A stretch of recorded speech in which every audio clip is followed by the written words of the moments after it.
नमस्कार, खबरों का पंचनामा देख रहे हैं आप। मैं हूं आपके साथ पूजा। हम लेकर आए हैं देश और दुनिया की 5 बड़ी खबरें, जिस पे चर्चा के लिए मेरे साथ स्टूडियो में मौजूद हैं कैपिटल टीवी के editor in chief doctor Manish Kumar. Doctor साहब, बहुत बहुत स्वागत है आपका। धन्यवाद। सबसे पहले नजर हेडलाइंस पर।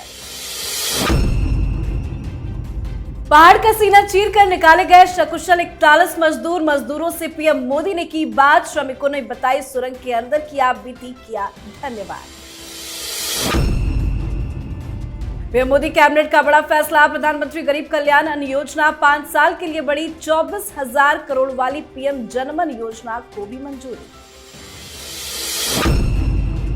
तेलंगाना में वोटिंग से पहले कांग्रेस को लगा बड़ा झटका। कांग्रेस विधायक फिरोज खान के खिलाफ केस दर्ज। चुनाव में रुपए बांटने का आरोप।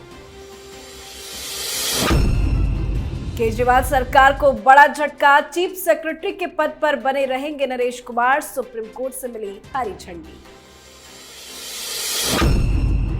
आतंकियों के साथ मिलकर गैंगस्टर रच रहे बड़ी साजिश। अमेरिका ने किया अलर्ट तो भारत ने लिया बड़ा एक्शन। भारतीय विदेश मंत्रालय ने बनाई जांच समिति।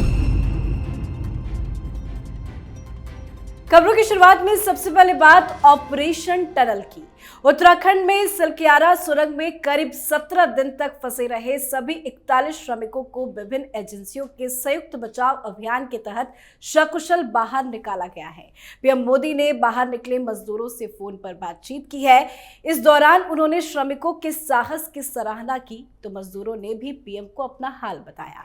पीएम मोदी ने रेस्क्यू ऑपरेशन को सफल बनाने वाले जवानों की सराहना करते हुए कहा कि उनकी बहादुरी और संकल्प शक्ति ने हमारे श्रमिक भाइयों को नया जीवन दिया है। पीएम मोदी ने यह भी कहा कि आप लोगों के बाहर आने पर मैं बहुत ज्यादा खुश हूं। ये शब्दों में मैं बयान नहीं कर सकता।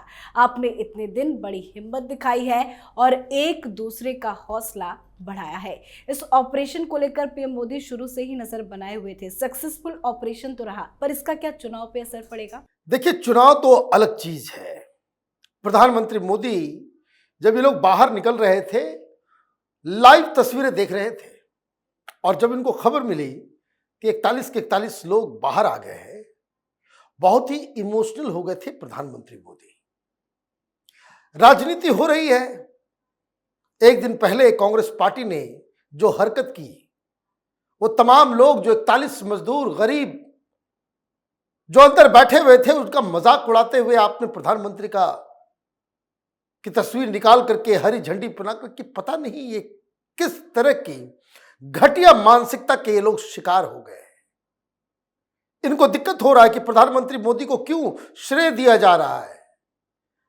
कम से कम कुछ पढ़ाई लिखाई कर लिया करो, कम से कम पता कर लेना चाहिए। अरे ये एनडीआरएफ की उसके चीफ है प्रधानमंत्री,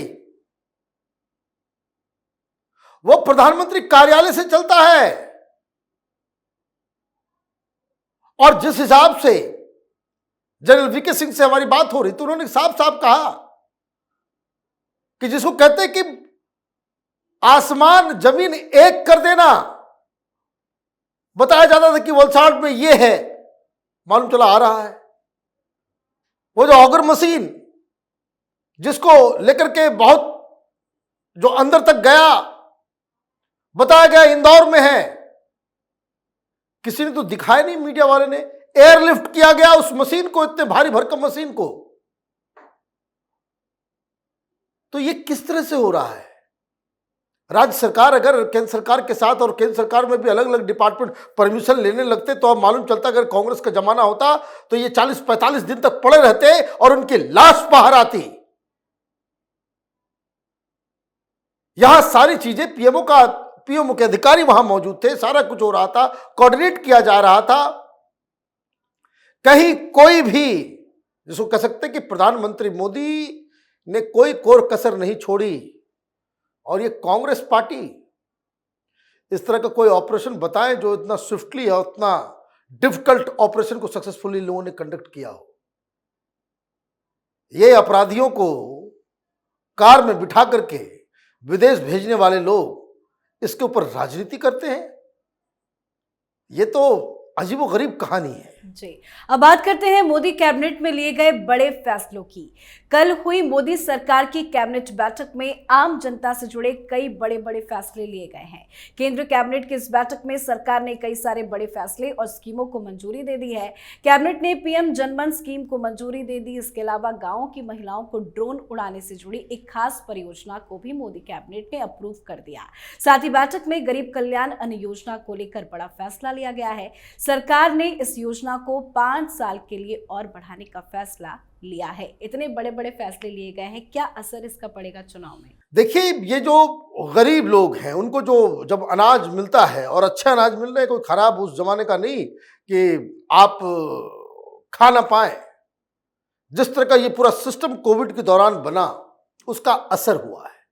और खास करके महिलाएं तो ज्यादा इसमें जो है प्रसन्न हुई है। अब ये फैसला आया है तो इसमें बढ़ा दिया गया है। और मैं आपको ये भी जानकारी दे दूं कि ऐसा हम लोगों ने पहले ही बताया था कि ये सारे फैसले लिए जाएंगे। इवन ये जो किसानों को जो पैसे मिलते हैं, जो 8,000 रुपए, इसको भी एक्सटेंड किया जाएगा और इसको बताया जा रहा है कि इसमें जो है वृद्धि की जाएगी। तो ये सारी चीजें तो अब तो यलगार हो ही गया है। 3 तारीख को चुनाव के नतीजे आएंगे और उसके बाद से सारी पॉलिटिकल पार्टियां ये लग जाएंगी 2024 के लोकसभा के चुनाव के लिए। तो अभी देखिए, अभी और भी कई सारी योजनाएं, घोषणाएं होंगी। सरकार जिनकी होती है उनको ये फायदा होता है। जी, अगली खबर में बात तेलंगाना चुनाव से पहले कांग्रेस को लगे बड़े झटके की। तेलंगाना में कल होने वाले चुनाव से पहले कांग्रेस के नामपल्ली से उम्मीदवार और विधायक फिरोज खान के खिलाफ पुलिस ने मामला दर्ज किया है। मतदाता को 1 लाख रुपए की पेशकश करने के आरोप में मामला दर्ज हुआ है। हैदराबाद पुलिस ने फिरोज खान के खिलाफ धारा 171C, 188 और 123 के तहत मामला दर्ज कर जांच शुरू कर दी है। कल चुनाव होने हैं और आज ये इतना बड़ा खुलासा हो गया। देखिए, मुझे तो समझ में नहीं आ रहा है कि भाई यहां कांग्रेस पार्टी क्यों चूक कर गई। कर्नाटक में तो हमें बताया गया था कि वहां एटीएम कार्ड बांटे जा रहे थे। कैसा कार्ड? डिजिटल कार्ड, जिस तरह से एटीएम जो हमारे पास कार्ड होता है उस तरह का, क्रेडिट कार्ड की तरह कार्ड कांग्रेस पार्टी बांट रही थी कि कांग्रेस पार्टी जीत जाएगी तो ये कार्ड लेकर के किसी भी दुकान में जाना, 2,000 रुपए की साड़ी मिल जाएगी। ये धंधा चल रहा था कर्नाटक के अंदर में। अब तो धीरे धीरे तो ये इलेक्शन कमीशन से चूक हुई है कहां? कर्नाटक के अंदर। अब यहां पकड़े गए भाई साहब नामपल्ली में 1 लाख रुपए घूस देने की कोशिश कर रहे थे लोगों को लुभाने के लिए।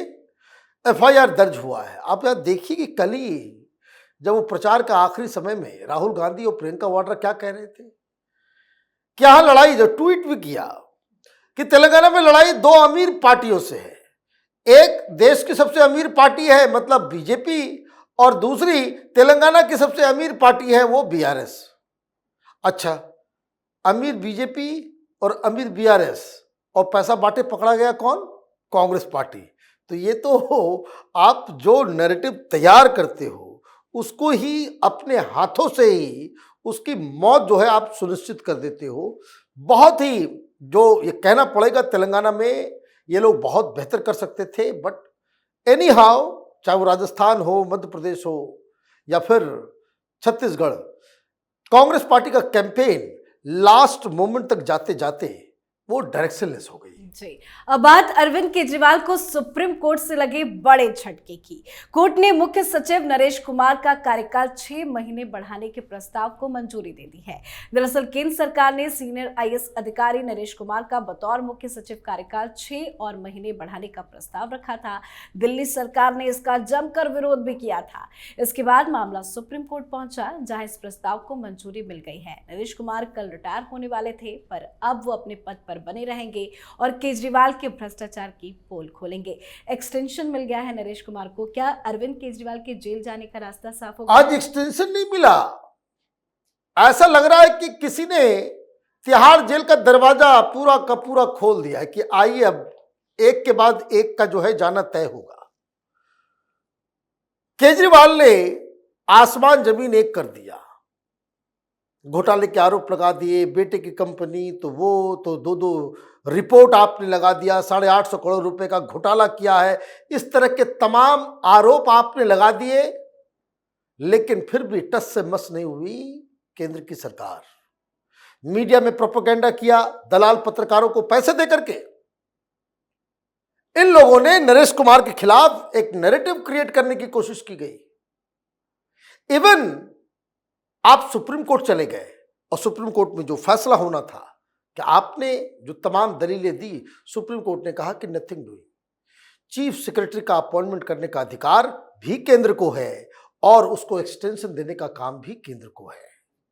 अब अगले 6 महीने में जितने भी घोटाले की जांच चल रही है, उसमें जो सीबीआई या ईडी को जो कुछ भी सबूत के तौर पे, दस्तावेज के तौर पे जो मदद चाहिए थी, जो केजरीवाल रोकना चाह रहे थे, ये चाह रहे थे कि मेरा कोई अपना आदमी आ जाए, फिर ईडी सीबीआई वाले ऑफिस का चक्कर लगाते रह जाएंगे, कोई इन्वेस्टिगेशन कर ही नहीं पाएगा क्योंकि कोई कागज देगा ही नहीं। अब ये नहीं हो पाएगा। इसलिए जैसा मैंने कहा कि केजरीवाल को आज सपने आ रहे होंगे, क्या कहते हैं, देजा वू, कि दरवाजा खुल रहा है और ये अंदर जा रहे हैं। जी, अब बात आज की आखिरी खबर की। अमेरिका में खालिस्तानी गुरवंत सिंह पन्नू को मारने की साजिश रची जा रही है। अगर ये सच है तो इस मामले के पीछे आखिर कौन है, इस पूरे आरोप की जांच के लिए एक उच्च स्तरीय जांच समिति का गठन किया गया है। हाल ही में द्विपक्षीय बैठक के दौरान अमेरिका की तरफ से अपराधियों, आतंकवादियों, बंदूक चलाने वाले और अन्य लोगों के बीच सांठगांठ के बारे में सुरक्षा चिंताओं पर इनपुट साझा करने के बाद भारत ने ये बड़ा एक्शन लिया है। जांच समिति का गठन हो गया है, आगे किस एक्शन की तैयारी है? देखिए, एक फर्क समझिए। एक वो कनाडा का पप्पू ट्रूडो ने पब्लिक स्टेटमेंट दे दिया, राजनीतिकरण कर दिया और इतना बड़ा सेंसिटिव मसला कि आपने एक आतंकी के साथ सिर्फ आप खड़े नहीं हो रहे, आपने हिंदुस्तान के साथ रिश्ते को भी दांव पे लगा दिया। तो भारत रुकने वाली कहां थी? तो आपने क्या किया? आपने अभी तक कोई सबूत नहीं दिया, कोई लीगल तरीके से कोई डॉक्यूमेंट तक नहीं दिया, आरोप लगा करके भाग गए। अब अमेरिका की तरफ से भी वही बातें कही जा रही है, लेकिन लीगल तरीके से। यह द्विपक्षीय वार्ता के दौरान उठा कि भाई इस तरह की खबर आई है, इंडिया ने कहा हम जांच करेंगे। लेकिन दिक्कत क्या है, अमेरिका को भी बहुत ही एम्बेरसमेंट हो रहा है कि अमेरिका के अखबारों में पन्नू का इंटरव्यू छप रहा है। यह क्या मतलब है भाई? एक व्यक्ति जो खुले रूप से यह कह रहा है कि एयर इंडिया के विमान को हम हाईजैक करेंगे, उस व्यक्ति का इंटरव्यू अखबारों में, बहुत ही प्रतिष्ठित न्यूज़पेपर्स और मैगजीन्स में वहां पे छापा जा रहा है। आईना दोनों साइड है। और अभी जो जांच कमेटी है, जांच कमेटी बनाकर के भारत ने एक बहुत बढ़िया काम किया है। जांच होगी तो ये तमाम ऑर्गेनाइजेशन जिनको टारगेट भी किया जा रहा है, जिनको लेकर के ये लोग चिंतित हैं, जैसे मान लीजिए पन्नू है, तो पन्नू को पैसा कहां से मिल रहा है, क्या गतिविधि है, वो सब जांच के दायरे में आ गया। तमाम जो खालिस्तानी ऑर्गेनाइजेशंस जो काम कर रहे हैं, जो अमेरिका में या कनाडा में, ऑस्ट्रेलिया में, जो वहां से जो ऑपरेट कर रहे हैं, उसको भी जांच करने की सुविधा भारत ने तैयार कर ली है। अब अमेरिका ने कंप्लेन किया, हमने जांच के आदेश दिए, कमेटी बना दी। अब अमेरिका को तो ये लीगली बाउंड होकर के आपको बताना पड़ेगा कि अगर हम पन्नू के बारे में आपसे जानकारी लेंगे तो। जी, बहुत बहुत धन्यवाद संजय। धन्यवाद। खबरों का पंचनामा में आज के लिए फिलहाल इतना ही। देश विदेश की बाकी खबरों और उनके सटीक एनालिसिस के लिए देखते रहिए कैपिटल टीवी। हमें लाइक कीजिए, शेयर कीजिए और कैपिटल टीवी को सब्सक्राइब कीजिए। नमस्कार।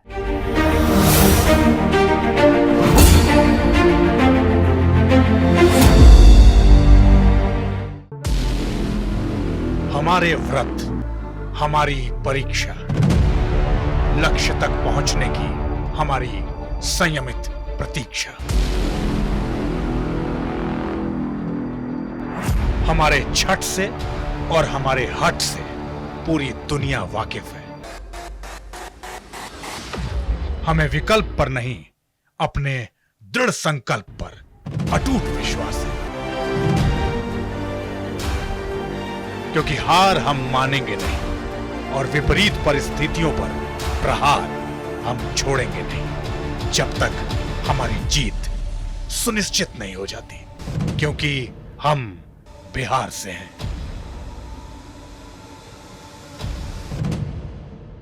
कैपिटल टीवी पर मैं अमित प्रकाश लेकर आ रहा हूं बिहार पर एक ब्रांड न्यू स्पेशल शो, हम बिहार से हैं।